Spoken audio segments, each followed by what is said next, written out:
ஹல்லேலூயா. கர்த்தருடைய பரிசுத்த நாமத்திற்கு மகிமை உண்டாவதாக. இன்றைக்கும் ஏசப்பா உங்கள் ஒவ்வொருவருக்கும் கொடுக்கிறதான வாக்குத்தத்த வார்த்தை யோபு 5வது அதிகாரம் 9வது வசனம்.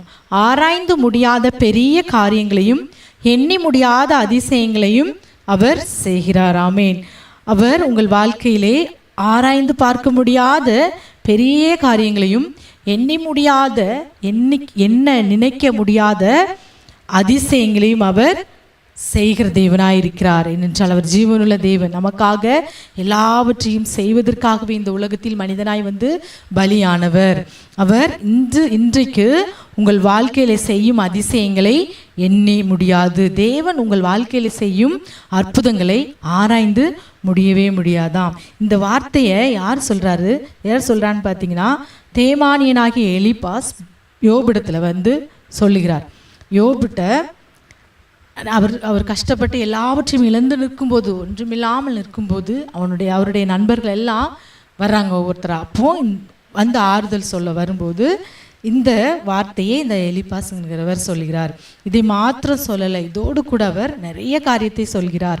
4வது வசனத்திலிருந்து நீங்கள் பார்த்தீங்கன்னா, அதிகாரத்திலிருந்து பார்த்தீங்கன்னா, தேவன் தண்டிக்கிற மனுஷன் பாக்கியவான் ஆகியால் சர்வவல்லவருடைய சிற்றையை அற்பமா எண்ணாதே.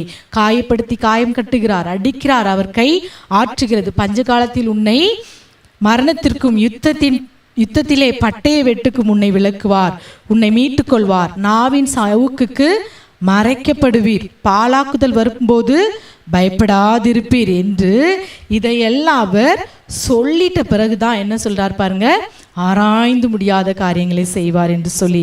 இன்னும் கூட அவர் சொல்றாரு, புழுதியில் அஸ்திவாரம் போட்டு மண் வீடுகளில் வாசம் பண்ணி பொட்டு பூச்சல் அரிக்கப்படுவது போல அரிக்கப்படுகிறவர்கள் மேல் அவர் நம்பிக்கை வைப்பது எப்படி? அப்போ குற்றமில்லாமல் அழிந்தவன் உண்டோ? சன்மார்க்கன் அதம் பண்ணப்பட்டது எப்போ? இதை நினைத்து பாரும். உம்முடைய தேவ பக்தி, உம்முடைய உறுதியும், உம்முடைய வழிகளில் உத்தமும், உம்முடைய நம்பிக்கையாயும் இருக்க வேண்டியது அல்லவோ? தீங்கு புழுதியிலிருந்து உண்டாயிருதும் இல்லை, வருத்தம் மண்ணிலிருந்து முளைக்கிறதும் இல்லை.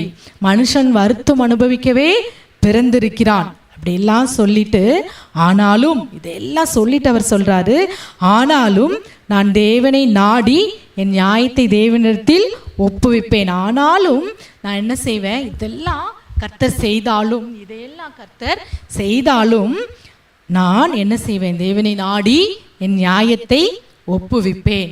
யோபுக்கு இந்த வார்த்தை கிடைக்கிறது, ஆராய்ந்து முடியாத பெரிய காரியங்களை எண்ணி முடியாத அதிசயங்களையும் செய்வேன் என்று. இன்றைக்கி நம்மை பார்த்து கர்த்தர் சொல்கிறார், ஆராய்ந்து முடியாத பெரிய காரியத்தையும் எண்ணி முடியாத அதிசயங்களையும் உன் வாழ்க்கையில் செய்வேன் என்று சொல்லி. அப்படி அவர் நமக்கு செய்ய வேண்டும் என்றால் நம்ம என்ன செய்யணும்? தேவனை நோக்கி நாம் பார்க்க வேண்டும். யோபுக்கு எத்தனையோ பாடுகள், பிரச்சனைகள் வந்தது. இவர் சொன்னது போல இவ்வளோ நேரம் நான் சொன்ன வார்த்தையில் உள்ள காரியங்கள் எல்லாம் அவருக்கு வந்தது. ஆனால் உன் தேவ பக்தி, உன் நம்பிக்கையா இருக்க வேண்டியதானே, ஏன் இப்படிலாம் வந்ததுன்னு கூட சொல்றாரு. ஆனாலும் என்ன செய்யணுமா? தேவனை நாடி என் நியாயத்தை தேவனிடத்தில் ஒப்புவிப்பேன். நீங்க தேவனை நாடி உங்களுடைய நியாயத்தை தேவனிடத்தில் ஒப்புவிக்க வேண்டும். ஏனென்றால் வேதம் சொல்கிறது, உன் நீதியை வெளிச்சத்தை போல உன் நியாயத்தை பட்ட பகலை போல ஆக்குவேன் என்று சொல்லி சொல்லப்பட்டிருக்கிறது. அந்த வார்த்தையின்படியே யோபுடைய வாழ்க்கையிலும் நியாயத்தை பட்டப்பகலை போல மாற்றினார். நீதியை வெளிச்சமாய் மாற்றி அவர் முன்னிலைமை பார்க்கிலும் பின்னிலைமை பெரிய அளவிலே ஆசீர்வதித்தார். யோபு இழந்தவைகளை எல்லாம் திரும்ப பெற்றுக்கொண்டார். ஆராய்ந்து முடியாத காரியங்களை, அதிசயங்களையும் எண்ணி முடியாத அற்புதங்களையும் அவர் வாழ்க்கையிலே செய்தார். நியாயத்தை தேவனிடத்தில் ஒப்புவித்தேனா. இன்னைக்கு நாம் கர்த்தரிடத்துல நம் நியாயத்தை ஒப்புவிக்க முடியுமா? நம் வாழ்க்கையில் தேவனிடத்தில் ஒப்புவிக்கும்படியான நியாயங்கள், நீதி, நேர்மைகள் நம் வாழ்க்கையில் இருக்கா? இதில் சொல்லியிருக்கிறார் பாருங்க, ஆனாலும் நான் தேவனை நாடி தேவனிடத்தில் போல் என் நியாயத்தை ஒப்புவிப்பேன், நியாயத்தை நான் சொல்லுவேன் அப்படின்னு சொல்லி.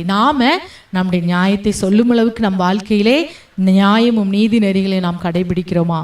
அப்படி நியாயமாய் நாம் வாழ்வோம் என்றால் நம் வாழ்க்கையிலே ஆராய்ந்து முடியாத பெரிய காரியங்களை, எண்ணி முடியாத அதிசயங்களையும் அவர் செய்வார்.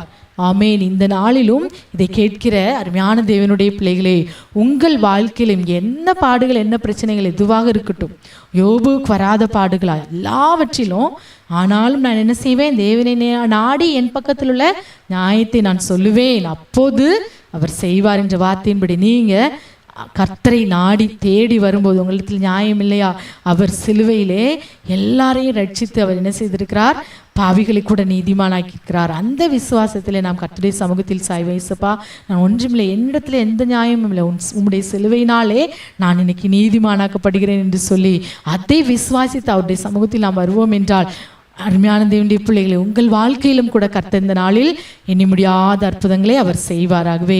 நம் ஜெபிப்போமா. இயேசுப்பா, உம்மை ஸ்தோத்திரிக்கிறோம் தகப்பனே. இந்த நாளிலும் நீர் அப்பா ஜெபிக்கிற ஒவ்வொரு பிள்ளைகளுடைய வாழ்க்கையிலும் ஆராய்ந்து முடியாத பெரிய காரியங்களையும் எண்ணி முடியாத அற்புதங்களையும் அதிசயங்களையும் நீர் செய்கிற கிருபைக்காக உமக்கு ஸ்தோத்திரம் தகப்பனே.